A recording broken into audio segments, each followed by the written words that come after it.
बच्चों, आज हम विषय E308 पावर सिस्टम थर्ड या शक्ति प्रणाली तृतीय के अंतर्गत जो हमारा अध्याय संख्या 6 चल रहा है, voltage and reactive power control, voltage एवं अक्रियाशील शक्ति का नियंत्रण, उसमें बिल्कुल अंतिम चरण में पहुंच गए हैं और इसमें ये टॉपिक है SVS के बारे में। तो सबसे पहले हम ये समझते हैं कि SVS से मतलब क्या है। SVS का अर्थ है स्टैटिक वार कंट्रोल सिस्टम।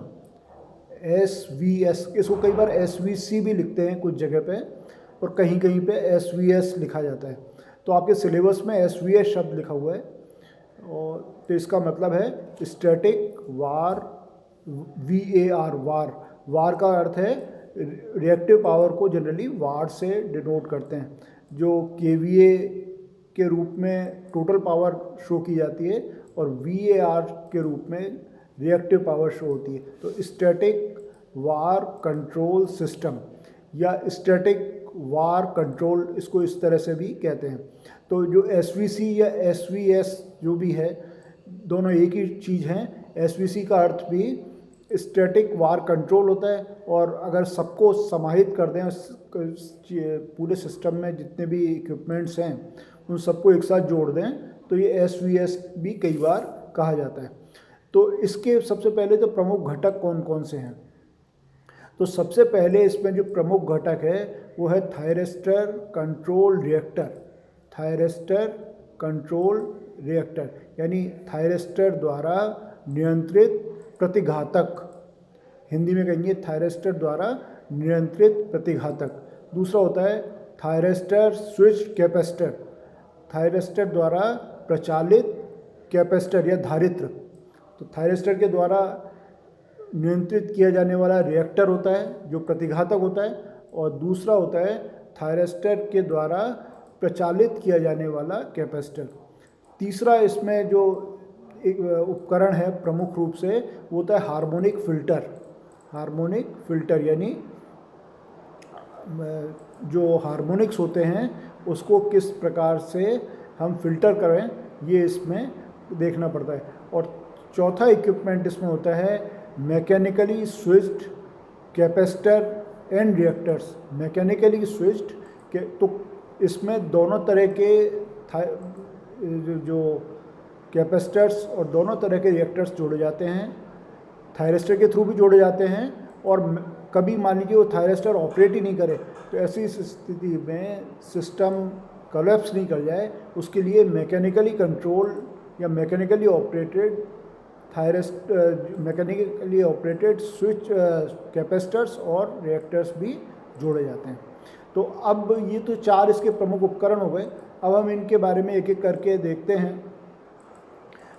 एक्चुअली एक और महत्वपूर्ण चीज़ है कि ये जो SVCs होते हैं ये कभी भी जो लाइन वोल्टेज है उस पर नहीं लगाए जाते हैं, क्योंकि लाइन वोल्टेज पे लगाने पर जो थायरिस्टर और जो कैपेसिटर्स और रिएक्टर्स की रेटिंग और इनकी कीमत बहुत ज़्यादा बढ़ जाती है।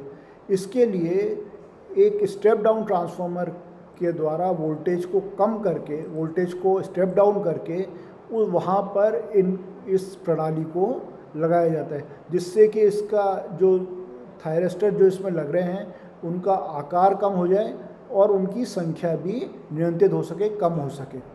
तो ये प्रमुख चीज़ है कि इसको हमेशा स्टेप डाउन ट्रांसफार्मर के थ्रू ही लगाया जाएगा, डायरेक्टली लाइन वोल्टेज के ऊपर इसको नहीं लगाया जाता।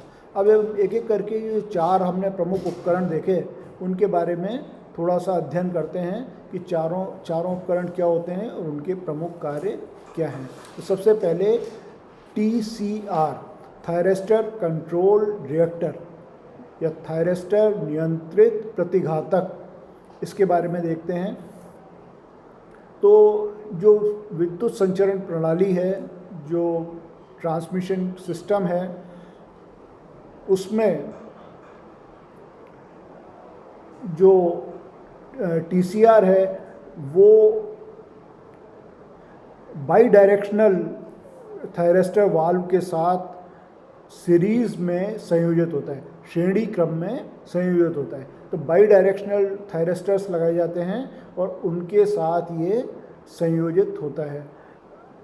जो वाल्व होते हैं वो कला नियंत्रक का भी काम करते हैं। जो अक्रियाशील शक्ति जो होती है, जो रिएक्टिव पावर होती है, उसके मान को कम करने की कोशिश करते हैं, यानी उसमें ओवरऑल जो रिएक्टिव पावर है उसको रिड्यूस करने का भी इसमें प्रयास, ये कार्य इन थायरिस्टर्स के द्वारा किया जाता है। जो रिएक्टर्स होते हैं वो लाइटली लोडेड लाइन पर वोल्टेज को भी नियंत्रित करने का काम करते हैं। एक्चुअली जो लाइन लाइटली लोडेड होती हैं या नो लोड पे होती हैं उनका ये वोल्टेज भी कंट्रोल कर लेते हैं। थायरिस्टर में मुख्य रूप से जो थायरिस्टर कंट्रोल रिएक्टर हमने पढ़ा उसके अंदर मुख्य रूप से दो इक्विपमेंट होते हैं, जैसा आपको इसके नाम से ही नज़र आ रहा होगा। जब थायरिस्टर कंट्रोल रिएक्टर है तो इसमें प्रमुख रूप से दो उपकरण होंगे। एक तो रिएक्टर होगा, तो रिएक्टर जो होता है सामान्यतः एयर कूल्ड होता है।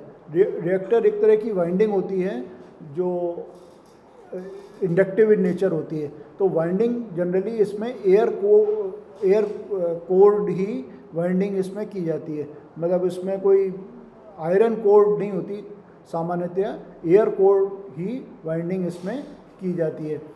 और इसका प्रमुख काम जो होता है, जो पीक करंट होती है उसको लिमिट करना, जो पीक करंट होती है उसको लिमिट करना। तो एक तो रिएक्टर होता है और एक इसमें थायरिस्टर्स होते हैं। तो 5 से लेके 20 तक थायरिस्टर को एंटी पैरेलल में कनेक्ट करते हैं। एंटी पैरेलल का अर्थ ये है कि एक थायरिस्टर की दिशा एक तरफ होती है, उसी का जो पेयर होता है दूसरा जो थायरिस्टर होगा उसकी दिशा दूसरी तरफ होगी।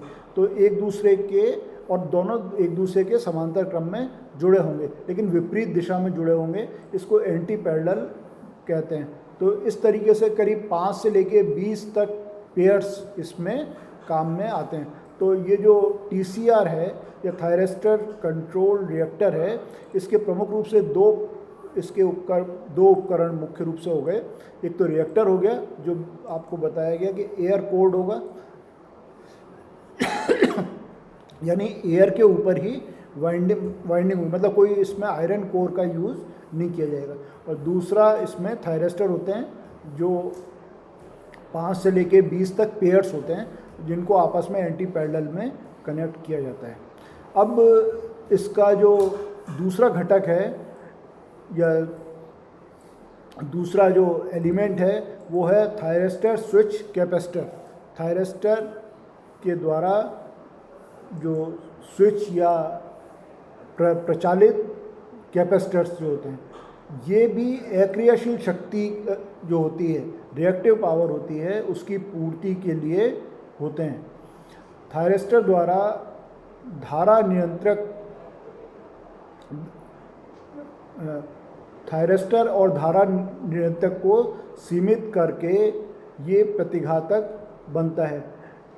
इसमें मुख्य रूप से 3 उपकरण होते हैं, जैसा आपको इसके नाम से ही इंडिकेट हो रहा है। इसमें मुख्य रूप से 3 उपकरण होंगे। एक सबसे पहले एक कैपेसिटर बैंक होगा।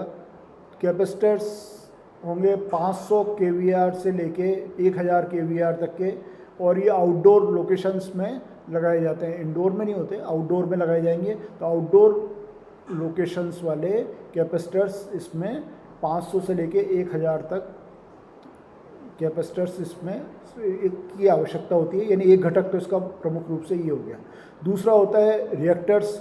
रिएक्टर होते हैं वो धारा को नियंत्रित करना, यानी करंट को लिमिट करना, और दूसरा होता है करंट के परिवर्तन को, यानी di/dt को भी नियंत्रित करने का काम रिएक्टर्स के द्वारा किया जाता है। और तीसरा होता है वही थायरिस्टर के वाल्व्स होते हैं जो 10 से लेके 30 तक इसमें एंटी पैरेलल में जोड़े जाते हैं। एंटी पैरेलल उसी तरीके से कि 2 थायरिस्टर के वाल्व को एक पैरेलल में जोड़ दिया जाएगा और दोनों की दिशा एक दूसरे के विपरीत रहेगी। ये 2 तो प्रमुख घटक हो गए। उनके नाम मैं आपको फिर से बता देता हूँ, थायरिस्टर कंट्रोल रिएक्टर और थायरिस्टर स्विच्ड कैपेसिटर। तो थायरिस्टर कंट्रोल रिएक्टर में तो थायरिस्टर होगा और रिएक्टर होगा। थायरिस्टर कंट्रोल कैपेसिटर में थायरिस्टर होगा, कैपेसिटर होगा और रिएक्टर होगा, ये तीनों चीज़ें होंगी। अब हम हार्मोनिक फ़िल्टर की बात करते हैं। हार्मोनिक फ़िल्टर भी इसमें लगाए जाते हैं। एक्चुअली क्या होता है, जब अल्फ़ा का मान 90 डिग्री से कम होता है तो थर्ड, फिफ्थ, सेवेंथ हार्मोनिक्स उत्पन्न होते हैं।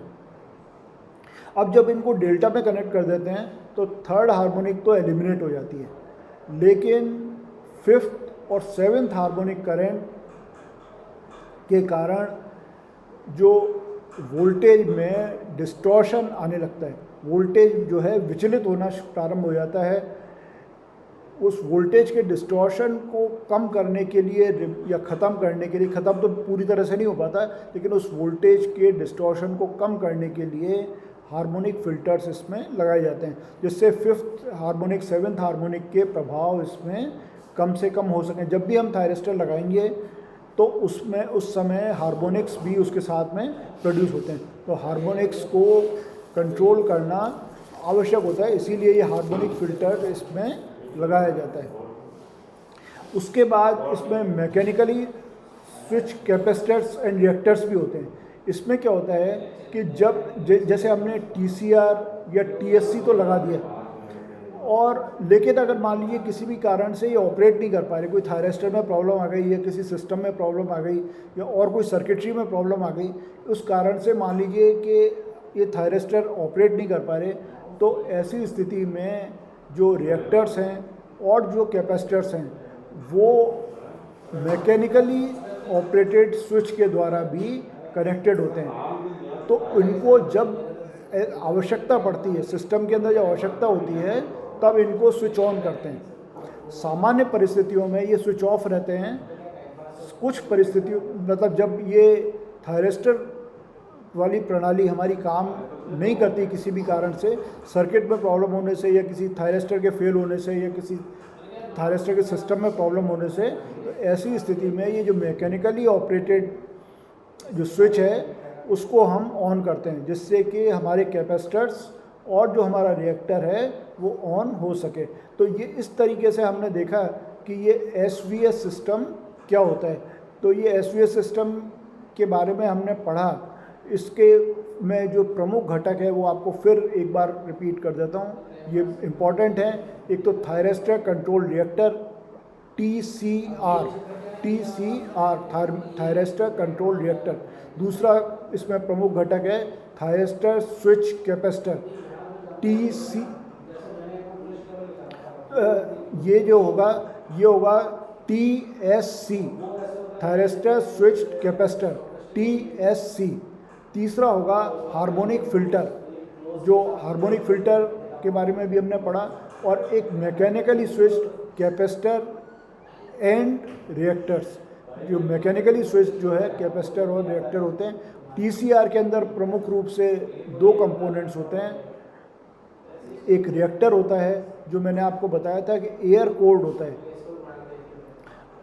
और ये पीक करंट को लिमिट करने के काम में आता है। दूसरा थायरिस्टर्स होते हैं। ये थायरिस्टर एंटी पैरेलल में कनेक्ट किए जाते हैं और इनकी संख्या 5 से लेके 20 के बीच में होती है।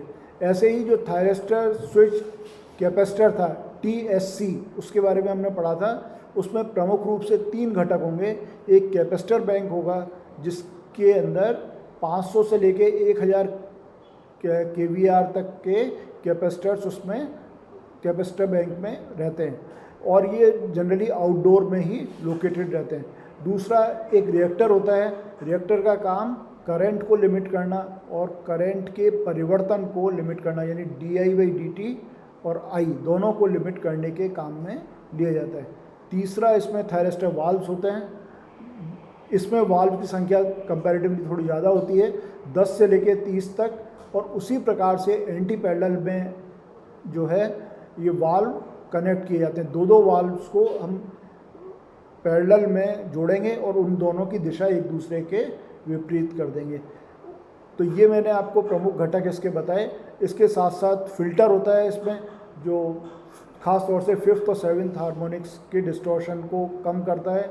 और मैकेनिकली स्विच, जब थायरिस्टर वाला सिस्टम काम नहीं करे तो ये मैकेनिकली ऑपरेटेड जो स्विच होते हैं उनसे कैपेसिटर या रिएक्टर को ऑन किया जाता है। तो ये आज हमने SVS या SVC के बारे में पढ़ा। ये टॉपिक संख्या 6.12 अब पूरा होता है। अब इसके आगे का टॉपिक अगले वीडियो में देखेंगे।